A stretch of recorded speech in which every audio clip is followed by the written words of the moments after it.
పడేయకుండా ఇట్లా చేసేసుకోండి చక్కగాను. రుచికి రుచి, ఆరోగ్యానికి ఆరోగ్యం. ఇంతే. హలో అండి, అందరికీ నమస్తే. వెల్కమ్ టు వారణాసి వంటిల్లు. అగైన్ మళ్ళీ తోటకూర కూర అనమాట. తోటకూరతో ఏం చేస్తాను అనేది చూపిస్తాను. ఉన్న తోటకూర మొత్తం వేస్ట్ చేయకూడదు కదండి. ఊరి నుంచి తెచ్చిన తోటకూర, అందులోనూ మాకు చాలా చాలా ఇష్టమైన తోటకూర అనమాట. పెరుగు తోటకూర సూపర్ టేస్టీగా ఉంటుంది తెలుసా ఈ తోటకూర. యాజ్ యూజువల్గా ఏం చేయాలంటే శుభ్రంగా కడిగేసేసుకోవాలా. తోటకూరని ఇసుక లేకుండా కడిగేసుకుని ఇలా సన్నగా కట్ చేసుకుని పెట్టుకోవాలి. ఇదేంటనుకుంటున్నారు, దోస పండు అనమాట. పండిపోయిందండి దోసకాయ. పండిపోయింది, ఏం చేస్తాను చెప్పండి. పండిపోయింది కదా అని చెప్పి పడేసారు. పడేయకుండా చక్కగా సూపర్ చట్నీ చేసేసుకుందామండి. చూసారా, మెత్త మెత్తగా ఉన్నది, కూరకి బాగుండదు. ఇది స్వీట్ వచ్చేస్తుంది అనమాట, తీగా ఉంటుంది. చూడండి, పండిపోయింది బాగా. నోట్లో వేసుకొని చూసాను, తీయగా ఉంది ఇది. మనకి గట్టిదైతే కనుక కరకరలాడుతూ చక్కగా ముక్కగా చట్నీ చేసుకుంటే భలేగా ఉంటుంది. అది స్వీట్ రాకుండా ఉంటే బాగుంటుంది అనమాట. ఇది ఏం చేస్తాం, పండిపోయింది మరి మనం పడేయలేం కదా. దాన్ని కూడా మనం ఏదో ఒకటి చేసేద్దాం, సరేనా. ఏదో ఒకటి కాదు, రెండు చట్నీ చేసేద్దాం. సరే, ఇప్పుడు మనం ఈ తోటకూరని ఏం చేద్దామంటే ఇలాగే మూకుడు పెట్టేసుకోవాలి. దీంట్లో కొంచెం ఆయిల్ వేయాలి. ఆయిల్ వేడైంది, ఇందులో వేసేయాలి. ముందుగా ఏం పోపు పెట్టాల్సిన అవసరం లేదండి. చక్కగా ఒకసారి నూనెలో కొంచెమే ఆయిల్ వేసాను, చూసారు కదా. ఆ కొద్దిగా ఆయిల్లో దీన్ని కొంచెం సేపు ఇలాగా మగ్గించుకుందాం. పచ్చిమిరపకాయలు అది ఏమి వేయలేదండి ప్రస్తుతానికి. ఇప్పుడైతే వస్తే తోటకూర ఒకటే వేసి ఇలాగా కాస్త ఆయిల్లో వేసి మగ్గించుకుందాం. ఇది మూత పెట్టుకుందాం. లో ఫ్లేమ్లో పెట్టేసేసుకుని మూత పెట్టేసేసుకుందాం. తర్వాత ఏం చేయాలో చూపిస్తాను. ఇదిగోండి, కొద్దిగా పెసరపప్పు తీసుకున్నాను. ఈ పెసరపప్పు కడిగేసుకుని ఇక్కడ పెట్టుకుందాము. నీళ్లు పోసుకుని పెట్టుకుందాం కడిగేసుకుని. ఇదిగోండి, కడిగేసుకుని తెచ్చుకుని పెట్టుకున్నాను. నీళ్లు పోసుకుని పెట్టుకున్నాను పెసరపప్పుని. ఇప్పుడు ఇది మూత తీసి చూద్దాం. చూసారా, కొంచెం మగ్గింది. ఇలా అనమాట. మనం ఉడకపెట్టి వార్చాల్సిన అవసరమే లేదండి ఈ తోటకూరకి అయితే మాత్రం. మనకి ఇక్కడ కొనుక్కున్న, మాకు హైదరాబాద్లో దొరికే తోటకూర మాత్రం ఉడకపెట్టి వార్చుకోకపోతే అస్సలు బాగుండదు. దాంట్లో విటమిన్స్ అన్నీ పోతాయి కదా. నేను ఉడకపెట్టి వార్చకుండానే చేస్తానండి సామాన్యంగా. కానీ ఇది అస్సలు వార్చాల్సిన అవసరమే లేదనమాట. చూడండి, చక్కగా మగ్గిపోతుంది. అండ్ టేస్ట్ కూడా చాలా చాలా బాగుంటుంది అనమాట. ఇది కాసేపు ఇలా మగ్గింది కదా, ఆ పచ్చివాసన అనేది పోతుంది అనమాట. ఇలా మనం కొద్దిగా ఆయిల్లో వేయించుకుంటే కొంచెం పచ్చివాసన అనేది పోతుంది, పసిరి వాసన రాకుండా ఉంటుంది అనమాట. సో ఇప్పుడు మనం ఏం చేద్దామంటే ఇదిగోండి, ఇది ఇందులో వేసేసుకుని మరి కొన్ని నీళ్ళు పోద్దాము.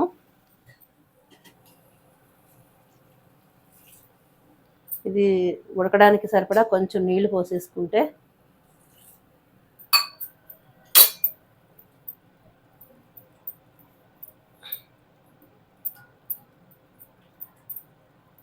ఆకు ఎక్కువ పప్పు తక్కువ అలాగే ఉంటుంది. కానీ అసలు అలాగే వేసుకోవాలి. ఇది ఉడికేటప్పటికి పప్పు కొంచెం ఉడికి కొంచెం ఉబ్బుతుంది కదండి, సరిపోతుంది. అసలు ఆకే ఎక్కువ వేసుకుంటే మంచిదన్నమాట. ఇలా కలిపేసుకుని పెట్టుకున్నాం కదా, ఇది ఇప్పుడు మూత పెట్టేసుకుందాము. అలా సన్నం సెగన అలా ఉడుకుతూ ఉంటుంది. ఉడికిన తర్వాత చూద్దాం. ఇప్పుడు ఈ దోసపండుని ఏం చేయాలో చూపిస్తాను. ఇదిగోండి, ఈ ముక్కలన్నీ కూడా మనం మిక్సీ జార్లో వేసేసుకుందాం.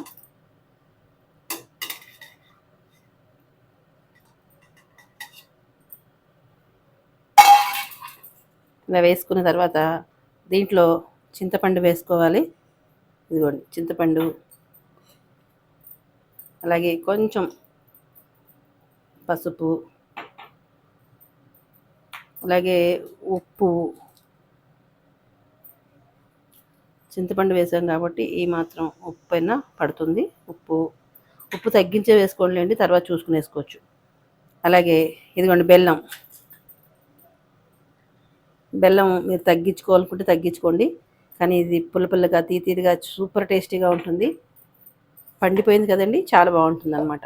అయితే దీన్ని ఇప్పుడు ఇలా మూత పెట్టేసి మనం దీన్ని ఒక తిప్పుకొద్దాం. ఇదిగోండి, ఇలా మిక్సీ పట్టుకుని తెచ్చుకున్నాను. ఇప్పుడు ఏం చేయాలో చూపిస్తారండి. ఈలోపు మనకు కూర ఎలా అయిందో చూద్దాం. ఉడుకుతుందండో, మళ్ళీ మూత పెట్టేసుకుందాం. అయితే ఇప్పుడు మనం స్టవ్ వెలిగించుకుని ప్యాన్ పెట్టుకుని కొంచెం ఆయిల్ వేసుకుందాం.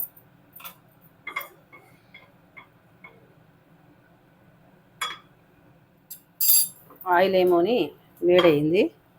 ఇప్పుడు పోపు వేసుకుందాము. పోపు అంటే ఏమీ లేదండి, ఇదిగోండి ఆవాలు మెంతులు అంతే. దీంట్లో మినపప్పు కానీ శనగపప్పు కానీ అవసరం లేదు. ఆవాలు మెంతులు చక్కగా ఇట్లా మంచిగా చిటిపట్లాడాలి. అయిన తర్వాత ఇప్పుడు మనం చూడండి బాగా వేగిపోతుంది. కొంచెం కరివేపాకు, స్టవ్ ఆపేద్దాం. నేను స్టవ్ అయితే ఆపేస్తున్నా. కరివేపాకు కడిగి వేసాను కదా, తడి తడిగా ఉంది, అందుకే నేను చిట్పట్లాడిపోతుంది. మొత్తం చూసారా ఆయిల్ అంతా ఇలాగా బయటికి పడిపోయింది. ఇప్పుడు ఏం చేద్దామంటే కొంచెం ఇంగువ, అలాగే కారం అయితే అసలు వేయలేదు కదండి మనం. కారం ఇదిగోండి, స్టవ్ ఆఫ్ చేసిన తర్వాత మాత్రమే కారం వేసుకోండి. మీరు తినగలిగినంత కారం వేసేసుకుని ఒక్కసారి ఇలా కలిపేసాను. చూసారా చక్కగా నేను చిల్లీ ఫ్లేక్స్ వేసుకున్నాను. మిరపకాయలని కొంచెం మిక్సీలో వేసేసుకుని ఇట్లాగా ఆడేసుకున్నాను అనమాట. కచ్చపచ్చగా ఆడేసుకున్నాను. అది పెట్టుకుంటూ ఉంటాను. ఇలా వేసుకుంటే సూపర్గా ఉంటుంది అనమాట. ఇది మనం తీసేసుకుని ఇది ఉంది కదండి, ఇది కొంచెం ఇందులో వేసేద్దాం.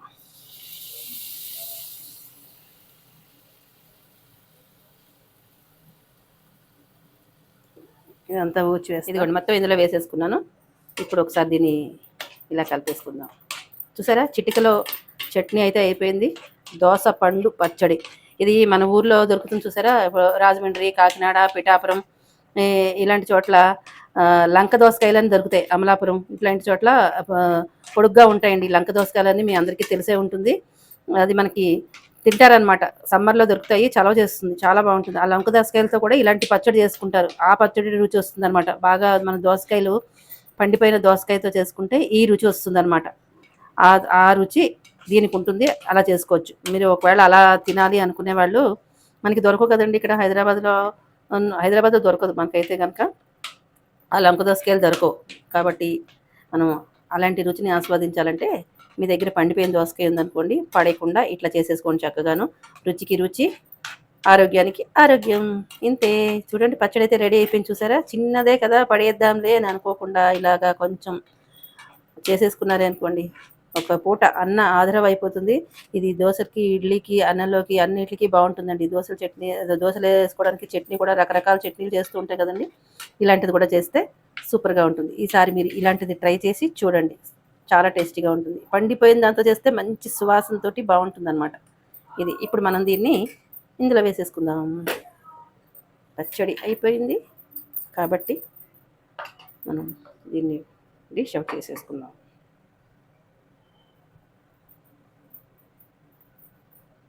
చూసారా మంచి రుచి కలిగిన దోస పండు పచ్చడి. ఇప్పుడు కూర చూద్దాము.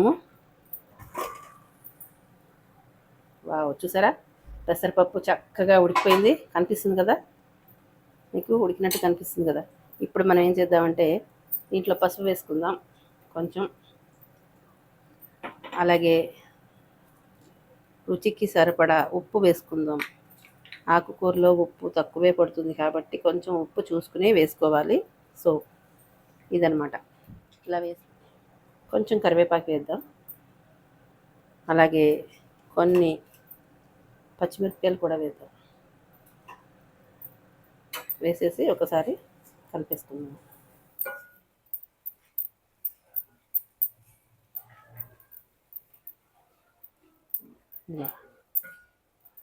పవర్ ఆఫ్ అయిపోయిందండి, కరెంట్ పోయింది, పవర్ కట్.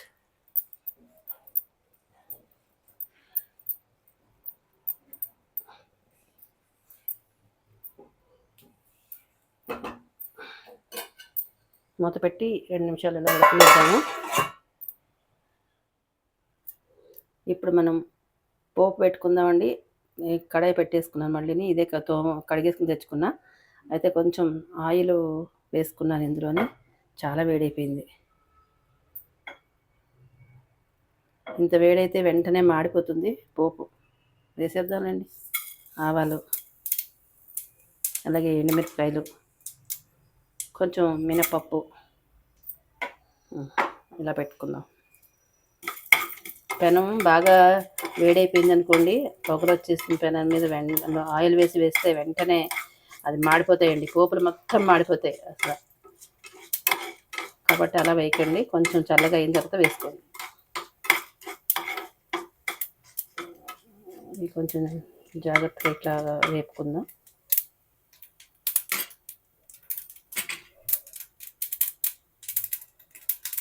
చూడండి, ఆవాలు ఇలాగా పేలు మీద పడుతూ ఉంటాయి, కొంచెం జాగ్రత్త అండి.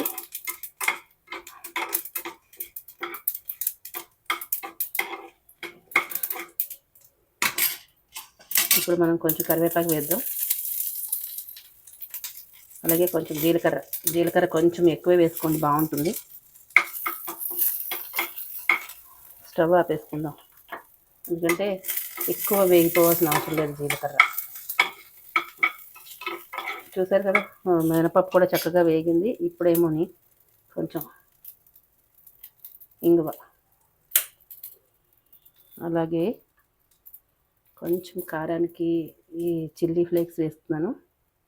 ఇట్లా వేసుకుంటే బాగుంటుంది. వద్దనుకుంటే మీరు మానేసేయండి, వేసుకోవద్దు, స్కిప్ చేసేసేయండి.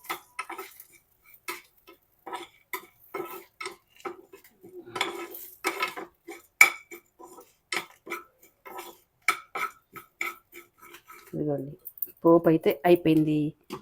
ఈ కూరకి పోపు రెడీ అయిపోయింది. చూసారు, మళ్ళీ మూత తీసుకుని మనం ఒక్కసారి చూద్దాం. ఏమాత్రం అనుమానం లేదు, చక్కగా ఉడికిపోయింది. ఇది చూసారా ఎంత బాగుందో. ఇలా చిన్న చిన్న కాడలు కూడా చిన్న చిన్న ముక్కల కింద తరిగేసుకున్నాను. తోటకూర కాడలు అవి కూడా చాలా చక్కగా ఉడికిపోయినాయి. ఇప్పుడు మనం ఈ పోపు ఇందులో వేసేసుకుందాం.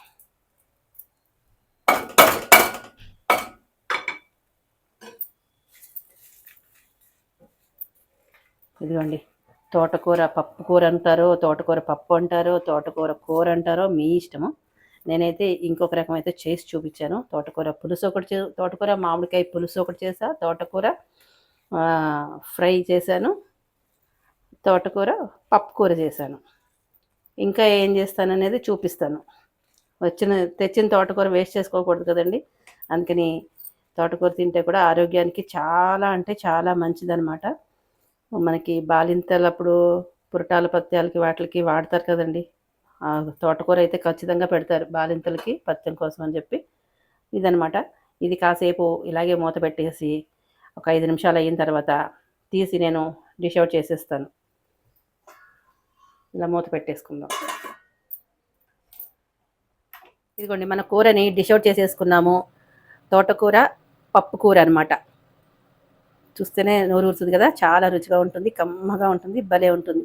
అయితే దోసపండు పడేయకండి, పండిపోయింది కదా అని పడేయకుండా ఇలా పచ్చడి చేసేసుకోండి. చక్కగాను ఇడ్లీలోకి, దోశలోకి, పొంగనాల్లోకి, అన్నంలోకి అన్నిటికీ అద్భుతంగా ఉంటుందన్నమాట. నేను అలా చేసిన పచ్చడి దోసపండు పచ్చడి అనమాట. సరే, ఈ రెండు చేసాం కదా, కొంచెం పల్చడి పదార్థం ఉండాలని చెప్పేసి పల్చడి పదార్థం ఇదిగోండి చారు పెట్టేసుకున్నాను. ఈ పప్పు తీసిన మూకుడు ఉంది కదండి, ఆ మూకుడులోనే నీళ్లు పోసేసుకున్నాను. ఏదో కొద్ది గొప్ప చుట్టుపక్కల అంటుకుంటుంది కదండి, ఆ అంటుకున్నది వేస్ట్ అయిపోకూడదని పప్పు వేసిన దాంట్లో కమ్మగా ఉంటుంది కాబట్టి అందులోనే నీళ్లు పోసేసుకుని ఉప్పు, పసుపు, చింతపండు, బెల్లం, కరివేపాకు, పచ్చిమిరపకాయ, అలాగే ఇదిగోండి కొత్తిమీర కాడలు వేసేసుకున్నాను. అలాగే కొంచెం నా దగ్గర చారుగుండు ఉంది, ఆ చారుగుండు కూడా వేసేసుకుని ఇలాగ మరిగించేసుకుంటాను. మరిగిన తర్వాత మనం పోపు పెట్టేసుకున్నాం అనుకోండి, ఇంకో పోపు పెట్టుకుంటే ఎక్సలెంట్ అనమాట, అదిరిపోతుంది. మొత్తం మీద మన వంట ఇలా రెడీ అయిపోతుంది అనమాట. ఈరోజు చేసిన పదార్థాలు ఇవేనండి. నచ్చినట్లయితే మరి లైక్, షేర్, సబ్స్క్రైబ్ చేసేయండి. అలాగే ఫాలో కూడా చేయండి. మరిన్ని మంచి మంచి రెసిపీస్ మన ఛానల్లో వస్తూ ఉంటాయి, హెల్దీ రెసిపీస్ వస్తూ ఉంటాయి. తప్పకుండా వాచ్ చేయండి. నన్ను సపోర్ట్ చేసిన మీ అందరికీ పేరు పేరున ధన్యవాదాలు తెలియజేసుకుంటున్నాను. ఇప్పుడు వీటన్నిటికీ కలిపి ఒక 2 స్పూన్లు ఆయిల్ కూడా పట్టలేదండి. మొత్తం దీంతో కలిపి పోపుతో సహితంగా ఒక 2 స్పూన్స్ ఆయిల్ మాత్రమే వాడాను. ఇంతేనండి. ఉంటానే. Bye bye.